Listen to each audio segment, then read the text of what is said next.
Welcome to the Stress to Best podcast. I'm your host, Rebecca Wagner, a mindset coach and hypnotist. Each week, I'll bring you powerful tools, transformative resources, and inspiring conversations with guests who have turned their stress also into successes.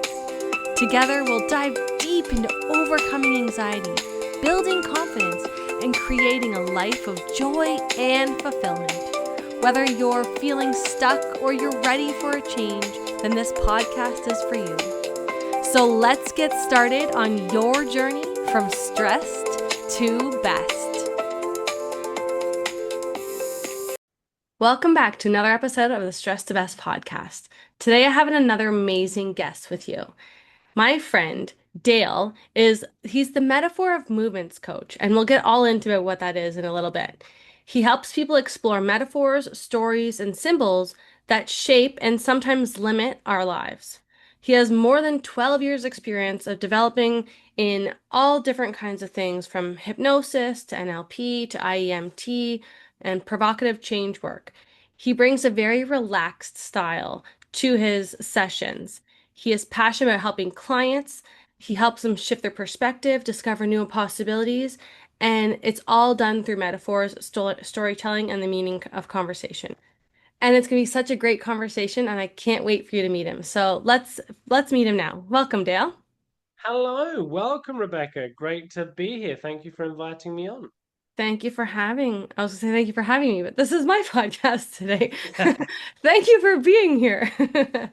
So tell me, where did we meet? I think we met at Hypno Thoughts Live last year, right? I think it may have been 2 years ago. Oh Yeah, yeah, two two years years ago. ago. 2 years ago at Hypno Thoughts. Yeah, Yeah. it's a chance meeting that slowly blossomed into friendship, and it's great to see the work you're doing both on stage and off stage, which is really cool. Yes, it's fun. Because I Thank think you. there's so many possibilities out there, and so many people need help too.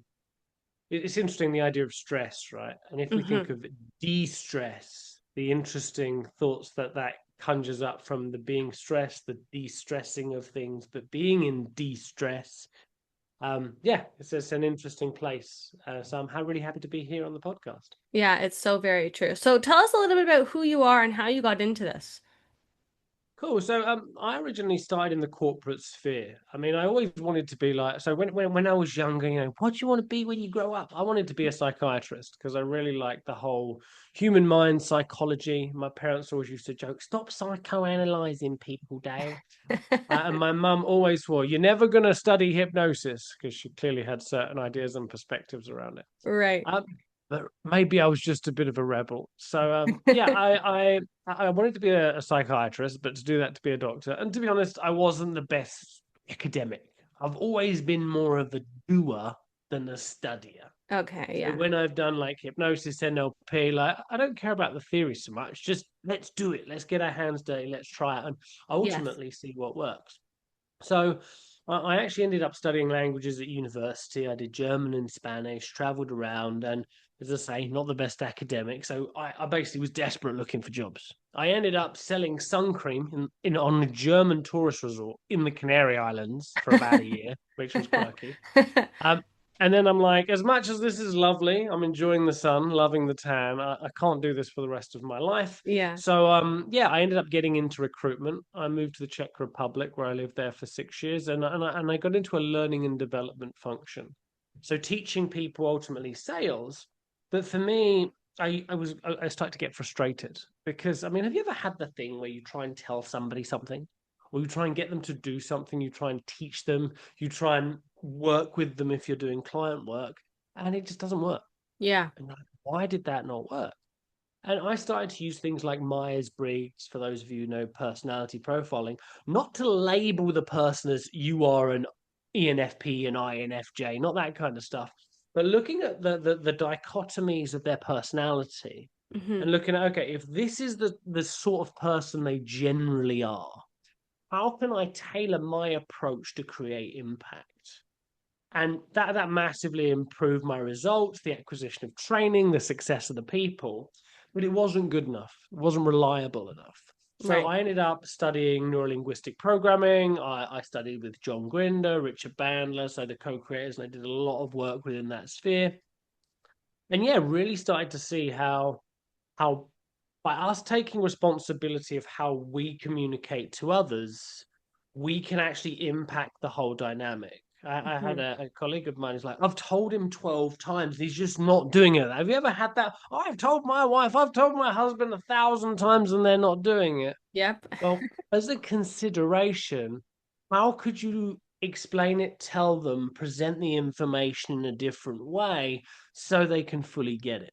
Yeah. Um, so yeah, so that's sort of where, and then from there I did hypnosis, I did provocative change works, IEMT, but I stumbled into the world of metaphors of movement, which for me is a whole way of communicating with people that people don't notice, it goes unseen, and yet there's so much information that you can get from working with people at a deep unconscious level, conversationally. So you don't have to take someone into trance, but you can really create change and awareness, not on just an unconscious level like in hypnosis, but you can bring real conscious awareness and understanding to the person. So in real life, they can make real different conscious choices and decisions.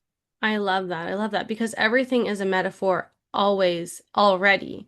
And so to be able to understand people's metaphors and to be able to help them shift their thought process around it, I think that's very powerful. Even yesterday, when we were having a conversation, we were talking about my business as a baby and getting it switched to business as a plant. It was like very powerful. And even though it was just something so simple, it's just the metaphors we use throughout life really shape who we are and how our thought process thinking. 100%. And I mean, it can also look at how we deal with stress. Yeah. Well, when we first started talking about like us working together and doing this podcast, Hmm. you talked about, okay, this is about podcast about stress. How do people get over stress? Yeah. Well, that implies it's something to get over. Right. It's like a barrier to overcome. Now, there's nothing necessarily wrong with that because getting over something is about skill. Learning a skill, like athletes normally elevate themselves to get over. It's about training. It's about how can I get the skill to get over something. Now, I'm sure we've met that person who doesn't get over stuff, they break through things. Yes. So, do you want to break through your stress? Do you want to get to the bottom of your stress? Do you want to overcome your stress? Or for one of my favorites, just avoid the whole thing together. I'd rather just get around it, you know. Why Yeah. deal with it when I can just do something different? All of these ways of dealing with stress have pros and cons. And these are ways that we normally solve problems in real life. But Yeah. what comes up is, let's just imagine you want to overcome stress, but let's just imagine the wall in your metaphorical experience is infinitely high. You're never going to get over it. No. Because So the there's question always going to be comes, something that's going to build on that wall. exactly. So the question is, for this barrier, how do you deal with it? Sometimes we need to change direction. Sometimes it might be crazy high, but you could just maybe just go around it Right. by being so focused on the barrier in front of you. What happens if you just took a step in the right direction? You might be able to get around it, you know, or explore a different way that's left for you. Then the barrier no longer becomes the barrier, and we've got something different to look forward to. It's so true. And that's where we come in as the guide to they're looking so far up trying to overcome this where it's like, hey, why don't you just go around it? Like they can't even see that perspective. They can't even see that point of view because they're so laser focused on probably what is the stress. And because you're always thinking about the same thing, they're not even figuring out how to overcome it because they're just continuing hitting their head against that wall, trying to Yeah, figure out how to overcome it, yet they're just hitting the wall. yeah, it's just like I just keep scrambling, scrambling. I just can't get over this thing. I keep scrambling. I can't get over. I can't get any traction on it. Uh, Yeah. As a coach and therapist as well, you can start to hear these things, and you're like, oh, actually, because we hear metaphors all the time. We use them all the time. Hitting my head against a brick wall, stab me in the back. She always puts me first. I'm always right, or she's never right. All of these different things we use every day, but we don't actually really understand how that's impacting us and limiting us. And I thought it was interesting that we were talking about your topic for Mid America and how these things sort of cross over Yeah. to take the work you're going to present on to an interesting level. So it's going to be really interesting to see how those things map across. Yeah, because from Mid America, which is a hypnosis conference in Chicago that's coming up, I'm speaking about the Milton model, and I'm going right to the basics. I don't know how many people actually know the Milton model or how if they know any of the patterns, so I'm just going to give three. Although me doing Milton model, it's all about conversational hypnosis, and you doing metaphors of movement, it's all about well, metaphors are conversational hypnosis. So I think that they're gonna blend in very well, and people who come to my presentation and your presentation are going to up level their mindset skills in ways that they don't even realize they can. 100%. Yeah, it's going to be really fun. It's going to be a really great conference. Lots of cool speakers.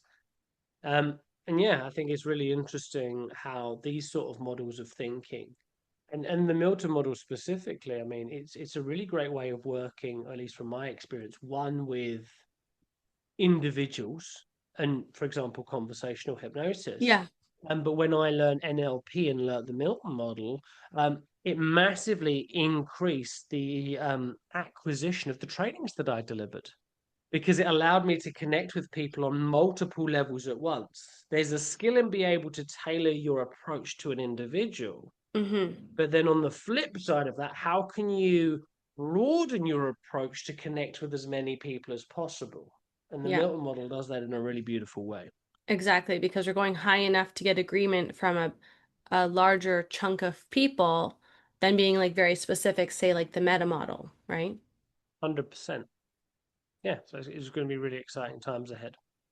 So when it comes to you and learning metaphor of movement, how did you stumble across this? Because I know it's a branch off of another thing called IEMT, isn't it? Yes, so so And I've always IEMT is been, mo eye movements for those who don't know. yeah, integral eye movement therapy. So I've always, as I say, I learn by doing, and I'm Yeah. always really interested in what works. And I'm also interested in when stuff doesn't work. Now, those of you who've been in hypnosis or those of you who've done NLP, you'll have studied different processes or been on different journeys. And sometimes things work for you, sometimes they don't work for you. So I've always been intrigued, well, what's impactful? What actually works? Yeah. Now, there's a guy who created something called provocative therapy, Frank Farrelly, and he has a very conversational way of working.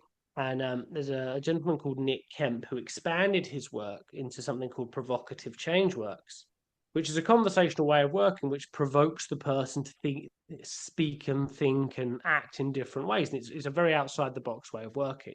Now, Interesting. from So being on a not course, provocative in like a provocative kind of way. I mean, well, you could make it that way. So, for example, and one of the differences is you've got so there's two polarities within coaching, the way I would see it. You've got outcome focused therapy, Yeah. which is okay. We get you to what I want you to feel happy, feel lovely, feel jolly, all that sort of stuff. That's not my cup of tea. So, if you work with me and you want to feel lovely, I can't guarantee that. But, but what I work with is okay. You're stuck in a problem. Yeah. So if I can work with that problem to make the problem no longer a problem, you'll show up differently. I like that. And for me, it's a lot more well, personally, it's a lot more powerful because ultimately, sometimes in life will get worse before it gets better. Hmm. And sometimes making somebody really happy and really jolly and really activated about something could be resourceful in some contexts, but also could be delusional in others. So I'm looking for, okay, what's the level of congruence that I'm looking to create? But yeah, from the provocative stuff, you always start with, well, what's the problem? And you're working to deconstruct it. I had a guy, it was quite interesting. It was actually a sales call. It's like, so what's the problem? And he's like, well, I just can't stop thinking about killing people. I'm like, this is a bit interesting. I'm like, well, how are you going to do it? I mean, if it's lots of people, we're going to need a lot of gasoline. Like, if you're going to do it that way, and like with gas prices rising, I mean, it's going to cost a lot. I mean, do you earn much? Because I mean, these are really outside the box way of thinking. Yeah. The guy didn't take me as a coaching client, but 3 weeks down the line, he messaged me saying, "Our phone call helped. I no longer think this way," Oh, that's so awesome. which is good for the person, not good for my finances, but that's a Right. different story.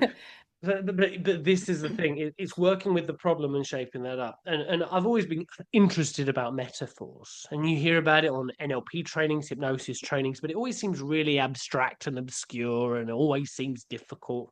And I heard about this metaphors of movement. And as soon as I heard about it and heard the person talking about it, I'm like, this is interesting. This is different. I need to invest in this. So I Yeah. was like, screw it. I booked on it straight away. I took the course, and then from there, it really showed me a whole new world. And it's really aligned with me because for me, I'm about really tailoring to the individual. I'm not the kind of guy who writes a hypnosis script. I'm the kind of guy who really works to tailor whatever's coming back to me. I prefer that approach. And this allows me to do it specifically with every client, and every client is unique and different. So, I mean, I love it. And also because it's such a newer way of thinking and not many people are championing it, Yeah. it's a really new place to be. It's a great place to be. And there's also so much room for expansion if you want to create or look at things in a different way. So, yeah, I love it. I'm really excited about it. I see the impact it has for others, but also I found it really impactful for utilizing on myself as well.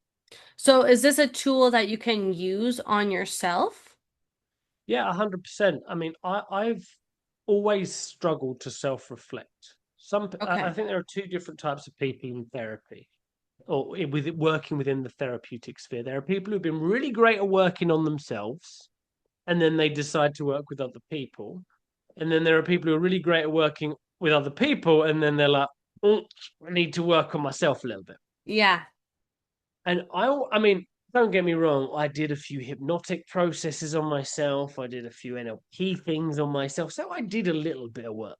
Yeah. I remember my first NLP training, I went and I'm like, why is everybody so messed up? Because I was just so void of awareness within that sort Yeah. of And you're space. like, I'm perfect. Why do they all have It's problems like, and I have none? so what do you want to work on? I'm fine. I came here to learn how to work better with people. I don't know what your problem is. But yeah, and yeah, so I've always found it quite challenging and quite confronting to look at myself and work on myself. And the metaphors of movement work offers a very non-confrontational way that can also be used content free for those who like not talking about the story, what's happened. Which is I feel is the best. So nobody wants to talk about their story. Well, you have people that do want to talk about their story, but you also have the ones who are like, I don't want to talk about this, so I'm never going to clear it because it's just bottled up so deep inside. Exactly. And I mean, I would never personally recommend working with family members, but let's just imagine you wanted to work with somebody who's quite close to you, but they didn't want to share details or whatever. This is a very non-invasive way. You don't have to find information. And like, I don't want to share my awkwardness and my challenges. So it Yeah. offers a very non-confrontational way of exploring what's going on for you unconsciously. And then it communicates so you consciously understand, okay, wow, this is what's happening in my life, and we get the person to start to shift. So ultimately, shifting the problem, that doesn't mean that they won't have other challenges as they move through life, but it gets them out of the stuck place that they're in. And is that done through the drawing? Is that how that works? Yeah. So ultimately, I'll give you an example. So this is a drawing I drew earlier. I can't remember who this is. But ultimately, they're sitting there, or they're standing on like a little grassy mound. To their left is like lots of nice things, comfortable chairs, wine glasses, like luxury, sexy things, stuff like that. Behind them is like autumn leaves. There's a path to the right, and there's like a cozy fireplace. So you look at that and you're like, well, what does that mean? Like Yeah. that says nothing to you, that says nothing to me. Right. But the metaphors of movement teaches us how to communicate unconscious information. Now, if you're a hypnotherapist or you've gone through a hypnotic process, you may have ended up on a path at some point in your life or felt like you're walking down a path. Yeah. So, in this situation, there is a path in the right direction. There is a right path to go on. Now, that path does take them right and it does lead them forward as well. But it actually takes them around what they look forward to, which is quite cozy people, quite a familiar environment, also their family. So they look forward to their family in this situation. And going right too soon would mean that they would actually move past what they look forward to. Mm. There are lots of leaves in the back, so this is seasonal. It's like autumn, so they're moving into winter. And I asked the person actually, say, what's your thoughts on winter? She loves it because for her, um, that's when she recuperates. Basically, she works her butt off for most of the year, and when it gets to winter, it's like family time, nice and relaxing. So she's aware there's a right path. There's lots of lovely, sexy, relaxing things that are left for her. She's on a bit of a position that's natural, so she's on a little green mound, and then we could explore steps. Now, That's so ultimately, awesome. this is a pretty cool experience for the person. Yeah. This actually wasn't a problem. It was more of a exploring what's next for this person in their life. Right. And it allows the person to become aware of what's actually going on with them inside so they understand it. And unlike, Interesting. and a lot of the times, there's a whole thing called content imposition. If you're not sure what content imposition is, if somebody's ever told you what your life is like, or if somebody's ever told you something in hypnosis that really doesn't resonate and you're just like, you're like, I don't agree with that, Hmm. creates this resistance. Yeah. The way metaphors of movement teaches you to communicate, because it's a way of communicating, like even just going through that, you felt zero resistance internally.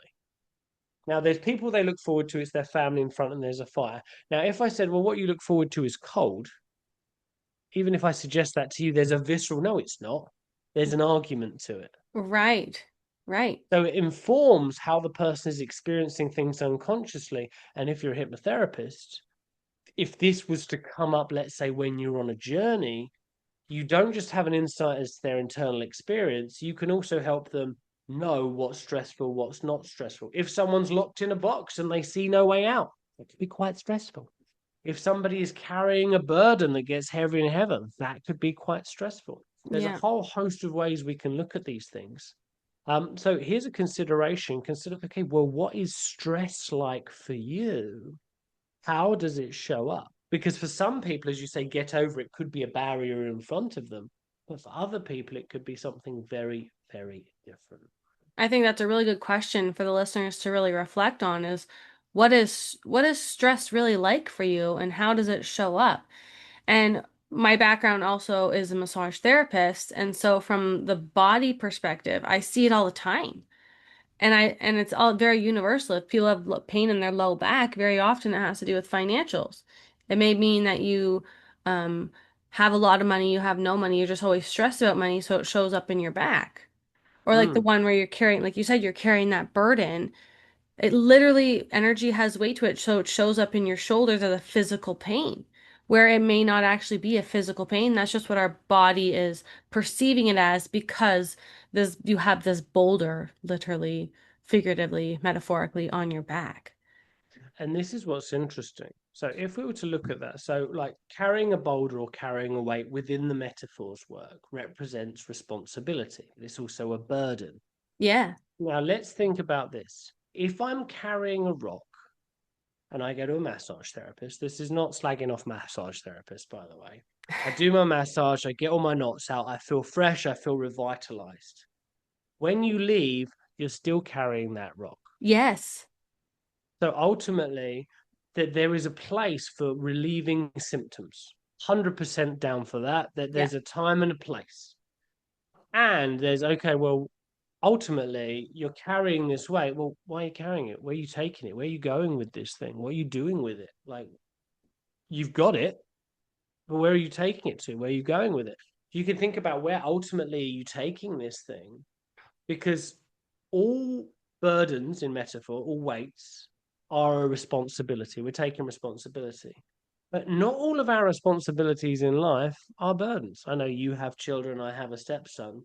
Some people see their children as a burden, as a weight. Yes. Other people don't. Right. So a child can be my responsibility, but that doesn't mean they have to be a burden. Exactly. It's about how we choose to carry them. So this is the thing. If you have these repetitive challenges, consider, okay, what's that like? What's showing up for you? And there might be ways to deal with that that you might be unaware of. And this is where I'm balancing, okay, when is looking at and working with a symptom useful?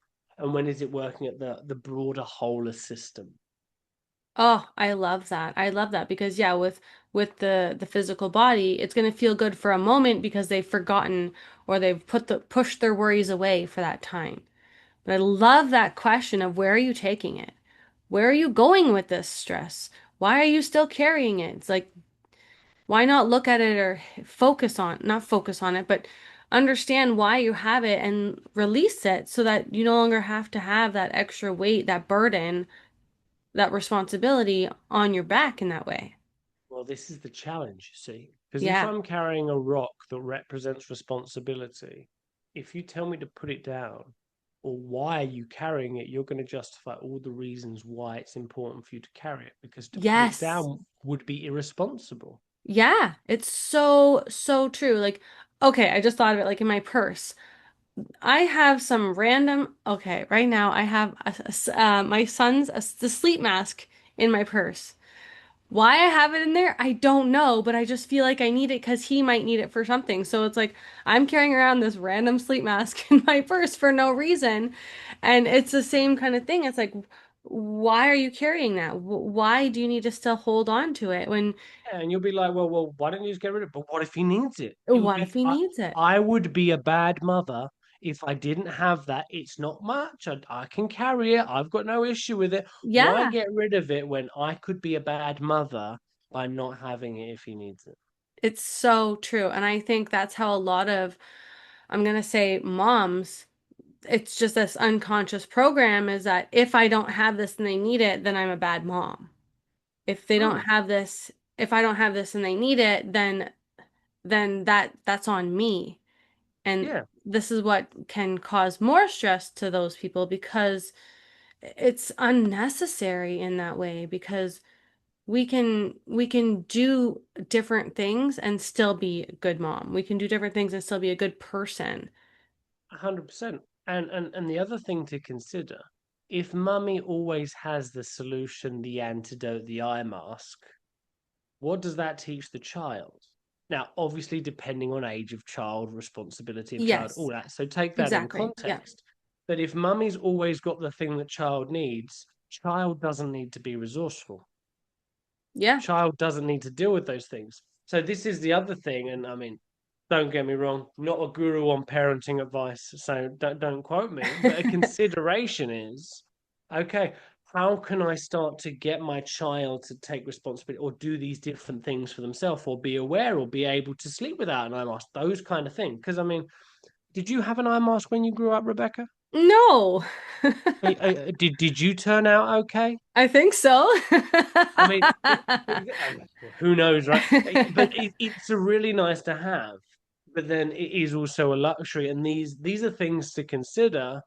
Could we create patterns just through those aspects? Yeah. Now, you could be a mother who listens to this and catastrophizes and thinks about all the things I'm doing, all the things. Oh, but all this, oh, I'm mucking up your child. And I think either way, your child's either going to do what you say, or they're going to rebel at some stage in life. And doing what you say could screw them up. Rebelling could screw them up. So Yeah. ultimately, we're all going to be screwed up in some way, shape, or form, but that develops who we are. And then it's okay learning those differences. So don't be too hard on yourself, but just as a consideration, okay, where are these aspects? What am I looking to start to develop? And also, when you're working with a child, sometimes these things take time. Yes. Yeah. Teaching children about money, savings, investment. Like we're just starting with my stepson, like starting to give him pocket money, putting some savings, getting him to work with money so we just don't buy stuff. He's got to start thinking about it. That will be a time process to learn. Yes, exactly. Oh my gosh, that's so funny. But it's so good and it's so true. There's this thing I've been seeing around Instagram lately, and it's a question, especially around kids, is to ask them like if they don't, if say like they leave their dishes at the table or whatever. It's like who's gonna do that for you? And I think that's Mm. such a great question just to continue asking them. Like if they leave their clothes on the floor, who's gonna do that for you? Because the only that's helping them put the responsibility on them is that they need to be contributing to the household and the family as well. And then it also helps take some of that burden that you're carrying of the rock as the parent off because now you're teaching them their own responsibilities. As opposed to you carrying it, you're giving it to somebody else to carry. Exactly. And it's theirs to carry in that sense. So it's not like it's a burden, it's just it's their responsibilities, right? The other way to consider it is okay, by them doing that, by them working with the household, you're teaching them how to work within a community, how to be mindful of things, mindful of others. So there's a whole host of things you could look at regarding that. It's Yeah. not just about making your life easier, it's getting them more independent, but also getting them to see what's there, what's out of place, all of those different things. Because yeah, ultimately it's hard being a child because ultimately, I mean, you go from your parents doing everything to you have to do stuff yourself. I mean, we talk about adulting, right? And Yes. I'm sure we all have moments when there's a new thing. Like me and my wife, we've moved to Montreal recently, and yeah, we've got to get a new car. So we're taking over somebody's lease, but we've never taken over a lease before. And there's that whole, but like that is being independent and quote unquote adulting, Yeah. doing different things that are unfamiliar that we're responsible for. Yeah. Like those are things that happen in life, you know? Which is like it's so true because yeah, if you don't learn those responsibilities, well, that's something you're not going to learn until you need to learn it, right? Exactly. But then how can we teach people to be resourceful, what they're looking for, those kind of things? But then there's also the flip, like just trying to give people the responsibility before they're able to bear it, before they're able to carry it. Also, does it need to be a weight in the first place? That's exactly it. And that's what I love with these metaphors is that stress it does, and we have good stress and we have bad stress, so it doesn't have to be a weight like you said, it can just be the responsibility because we all have responsibilities in this world, and it's just what is the I'm going to say what is the energetic spin that you're going to put on it. Are you going to put a positive spin on it or are you going to put a negative spin on it? And then the way Mm, you do that is going to be a ripple effect and cause other problems or other successes. this is true. And the other thing, because I always like to look at the opposite or the juxtaposition. So if you're looking at, okay, if I put a positive spin on it or a negative spin on it, what are the negatives of a positive spin? What are the positives of a negative spin? I love that. Because, for example, I am very optimistic, pretty optimistic guy. I look forward to the future. I see all the lovely things. How was your day? Yeah, it was great. Yeah, it was all right. It was pretty good. Because I'm so optimistic and so future focused, I don't look at the times that I screwed up. I don't reflect on what I did wrong, what I didn't do great, how I could improve. I don't do that. So I don't do that naturally. So Okay. being optimistic is actually relatively negative for me because I don't learn as quickly. That makes total sense. And on the flip side, I was working with a woman in a more corporate sphere, and her challenge is she's very either realistic or she's pessimistic. Okay. Now, she's really freaking good at her job because she could always do better. She could always do things better. She's always looking at what's wrong so she can make it better. Okay. So she's pessimistic. Everybody sees her as the little bit of the complainer, the someone who's not happy and jumpy and doesn't look at the optimistic side. But it's made her really good at her job. What she now needs to learn in order to create a better company culture and a better image of her in the company is how can she report the positives? How can she make what is just her doing her job presented more optimistically to incorporate the environment. So there are pros and cons of different aspects. So I'm always keen to look at what's the other side of the story, not just the frame that we allow ourselves to see. I love that. I love that because yeah, there's everything is so multi-dimensional, multifunctional. There's so many different things going on at once. So, and I'm sure a lot of people can resonate to even just saying that, where it's like there how you do one thing is how you do everything. So if this is how you are in your as an employee or as in your job, how is that a reflection of also how you're doing your relationships or your finances or your physical well-being? And I think it's just great to be able to map those things across in different ways once you figure out, or maybe you're really good in a different, sometimes other people segment things. So it's like if you're really good in that well-being, how can you take some of that and bring it over to this other aspect of your life so that they can be like more of the same, you know what I mean? 100%. I do find it a really interesting statement. So, I mean, Tony Robbins, a lot of people love Tony Robbins. I mean, I think he creates really great transformational work. Yeah. I do get a little bit triggered by him sometimes, in the sense that because so my wife used to be a Tony Robbins coach, and now she's doing her own thing. Oh, And okay. yeah, they say how you do one thing is how you do everything, but that's a generalization. Now, Totally. why is that a useful phrase? So if we look at it, why is it useful? Why is it not useful? How I do one thing is how I do everything. Means okay, if I do it like this here, I can look at other areas of my life. I could potentially see the pain of that, which could increase me to change. So it's a great motivational model. Yeah. But how I do one thing is how I do everything. If I'm more pessimistic, okay, so I fail at everything. Hmm. So another flip question is, okay, that's how you do it. When don't you do it like that? Is looking for the exceptions, which could then be resources, which could then be mapped across from a stress and hypnotherapy standpoint. I So love that. you can flip the different models looking at the different perspectives. And this is the thing. These turns of phrase are useful generalizations for sales, for marketing, for presentation, for influence, which have positives, which have negatives, and okay, what is the intentionality behind the phrase and what potential impact could that incur? Oh, I love that. I love that to just the flip of how you do one thing is how you do everything, or when do you not do it, so that you can find those resources. Because that means not that they're stuck there, but they're there and you can pull them out and put them somewhere else. Yeah, or you can find out the structure from an NLP or hypnosis standpoint, probably slightly more NLP. Well, how do you do it here when you don't do that? Well, I'm doing this, I'm feeling that, I'm seeing that, I'm saying this to myself, that to myself. Yeah, And what happens here? You can see the differentials. You could submodality map across if you wanted to do an totally. NLP fix or different things like that. You can see the differentials in structure. But similarly, if you want to motivate somebody, oh, you procrastinate. Oh, you didn't sign up. You didn't invest in yourself. Where else does this happen in your life?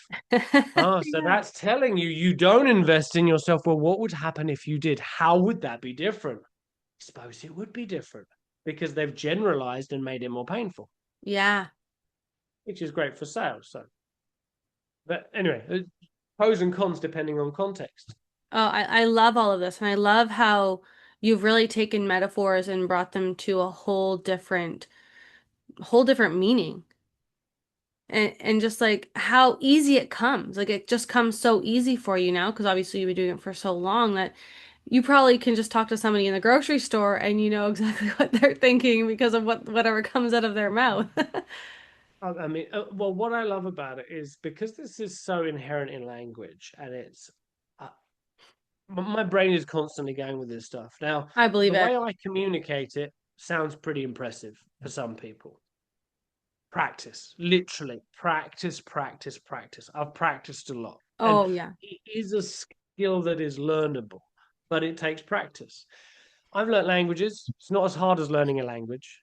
There are tips and tricks and ways to do it, but it does take practice, like anything, like being good at hypnosis, NLP. You need to do the work, you need to do the legwork in order to practice, take the steps in order to get to where you want to go. Yeah. But I think it's so impactful. I did a video the other day on freedom.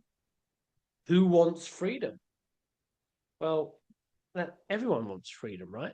Yeah. I don't care about freedom so much. Now, if somebody wants freedom, it implies they haven't had freedom. Now, who hasn't had freedom? People who don't have freedom are normally convicts or people who have been judged or imprisoned. So ultimately, they've been seen as being guilty. Right. So I know if somebody wants freedom, they probably had a family environment that they grew up in where they felt guilty, they felt accused, they maybe felt wrongly accused, but they were imprisoned, trapped. They could see a way out. They knew there was a way out, but they were trapped, they were stuck, they were behind bars, they were judged. And they are looking for freedom because they don't want what they perceived and experienced they had when they grew up. So now, from a sales perspective, I could sell to that if I wanted to sell to that at a deeper level than just giving someone freedom. But Right. also, I've got an understanding that, yeah, if I try and judge this person or make this person feel guilty, which could be a useful therapeutic approach, because sometimes those things can stimulate action. Right. Have you ever done something because you felt guilty? What happens if your coach therapist actually made you feel guilty and that increased your way of doing something? Yeah. But this person being guilty will close them down and make them feel more trapped. So it Yeah. allows me to inform how do I approach people in a different and unique way. Just by that one word, freedom, it tells me so much about their life and upbringing. It is so true. So true. Mind-blowing. It is. So with the conference coming up, what are you speaking on exactly? Is it the metaphor So movement or So I'm doing a few different things. So I'm talking about leveraging metaphorical communication for a change. So I'm going to be giving coaches and therapists and those at the conference a way of understanding metaphors in a very, very different way. So it's not like telling a story, but it's giving a few real life examples that clients will say and what information you can get from that, like the freedom example. yeah. But so that when you're a coach or therapist, you know how you can start to communicate and understand that client differently. But also, I'm going to be, I have a vendor table. I'm going to be selling the opportunity for people to learn this stuff. And if you want, there might be a link in the description or whatever. But I'm also going to be doing free demonstrations for people, free 30-minute demonstrations so you can experience what it's like at the vendor table. But also, for those of you listening to the podcast, I can also give Rebecca a link. So if you want to experience this firsthand, yeah, feel free, book a 30-minute and we can explore something. You don't have to tell me what it is, but Yeah. you can get an experience of how this could work for you too. And it's really good because I've definitely I did a demo with you not last summer, the summer before, and it was very eye-opening. It'd be interesting to do another one to see the differences between then and now because I'm sure like, obviously things change over time. It'd be cool to see a different one. So I may take you up on that free demo. So if you want to You're come more than welcome. check us out, we're going to be at the Mid-America Hypnosis Conference in Chicago, October 17, 18, 19. 17th, 18th, 19th. Yeah, because I'm coming in on the 16th. So it's going to be a fun time. So I always like to finish with what is one action step? Like, what is something that the listener can go take away and go do from our conversation? What is something that could help them decrease a little bit more stress in their life by doing something? Give them something to So, do. so for me, what I'd invite you to do is think about, okay, so for me, what is this stress like? And draw a picture. What is that like? Might be a weight, it might be a barrier in front of you, and just think, okay, if this was in real life, like if I was actually carrying a boulder, if there was actually a wall in front of me, if you were to see somebody and they actually had that problem, what could you do differently? Because sometimes when we're in our situation, we don't see what's possible, what we could do differently, how we could look differently. But if you can draw that picture and you can look at it and you can be like, what could this person try that could maybe have a different outcome or do something different? And then maybe give that a whirl yourself. I love that. So figure out what your stress is, draw it on a picture, and then look at it like it's In, another. It's not. It's no longer you. It's just on the picture. What can is this someone person with do? that experience, what could they do differently? And Yeah. give What could that a they do try differently? yourself. Oh, I love that. Thank you. And then the last thing I always ask my guest is if you have had like a stressful day, a stressful week, a stressful month, and you had the perfect reset day, how would you describe your perfect reset day in just 3 words? Hmm. Spa, Love it. spa. Love it. I would say nudist spa, but they're mainly in Europe. But yeah, spa, 3 times spa. Let's just go spa, spa, spa. The ability to get hot, cold, chill. Let's go spa, spa, read, so I can read in between. Spa, Oh, I spa, read. love it. I love it. And I think there's some pretty nice spas in Montreal. Yeah, they're really nice ones. But yeah, when I was living in Europe in the Czech Republic, they had like nudist spas and stuff. So it varies. In like Western culture, we're a lot more civilized than Yeah, they don't have those here. Although you probably could. Someone may or may not say something to you. Yeah, yeah, exactly. There's certain lines, to be Yeah. drawn. To be free or not to be free is the question. Oh, I love it. Well, thank you, Dale. Thanks for being on this podcast today. And You're it more than was a welcome. great Thank you for having me. conversation.